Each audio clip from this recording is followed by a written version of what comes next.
கடந்த மாதம் 27ஆம் தேதி விஜய் மாநாட்டுக்கு அப்புறம் அந்த கட்சியில் நிறைய உறுப்பினர்கள் சேர்ந்து கொண்டே இருக்கிறார்கள். விஜய் கட்சி புதிதாக தொடங்கிய போது கிட்டத்தட்ட 50 லட்சம் பேர் உறுப்பினர்கள் சேர்ந்தார்கள். இணையதளமே முடங்கி போச்சு. அதோட உறுப்பினர்கள் சேர்க்கை நிறுத்தி வைக்கப்பட்டது.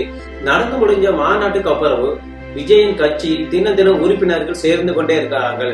உதாரணத்துக்கு வேற கட்சியில இருந்தெல்லாம் விஜய் கட்சியில் சேர்ந்து கொண்டே இருக்கிறார்கள். இப்போது வரைக்கும் 40 லட்சம் பேர் சேர்ந்திருக்காங்க. ஆக மொத்தம் 90 லட்சம் உறுப்பினர்கள் விஜய் கட்சியில் சேர்ந்திருக்காகவும் அறிக்கை வெளியிடப்பட்டு உள்ளது. விஜயின் குறிக்கோள் 2 கோடி தொண்டர்களாம். அது வரைக்கும் உறுப்பினர்களை சேர்த்துக் கொண்டே இருங்கள் என்று சொல்லப்படுகிறது. தமிழக வெற்றி கழகம் தளபதி விஜயன் அவர்களின் டார்கெட் 2 கோடி தான். ஆனால் எல்லா ஊர்களும் எல்லா கட்சியிலிருந்து விஜய் கட்சியில் சேர்ந்து கொண்டு இருக்கிறத பார்த்தா கிட்டத்தட்ட 2 கோடி தாண்டி போய்கொண்டே இருக்கும் போல தெரிகிறது 2026க்குள்ள.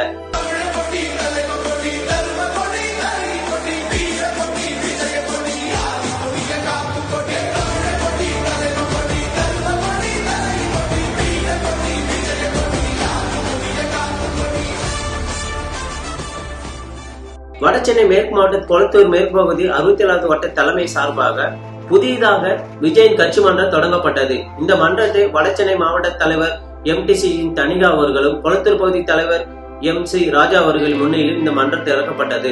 இந்த மன்றத்தில் அநேக உறுப்பினர்கள் புதிதாக சேர்க்கப்பட்டார்கள். ஏழை எளிய மக்களுக்கு இலவசமாக நோட்டு புத்தகங்கள் நலத்திட்டங்கள் வழங்கப்பட்டது. இந்த விழாவில் மேலும் கலந்து கொண்ட மாவட்ட நிர்வாகிகளும் அணி நிர்வாகிகளும் பகுதி நிர்வாகிகளும் வட்ட நிர்வாகிகளும் அனைவருக்கும் நன்றிகளை தெரிவித்துக் கொண்டார் நிகழ்ச்சி ஏற்பாளர் 67வது வட்ட நிர்வாகி தளபதி தினேஷ் அவர்கள்.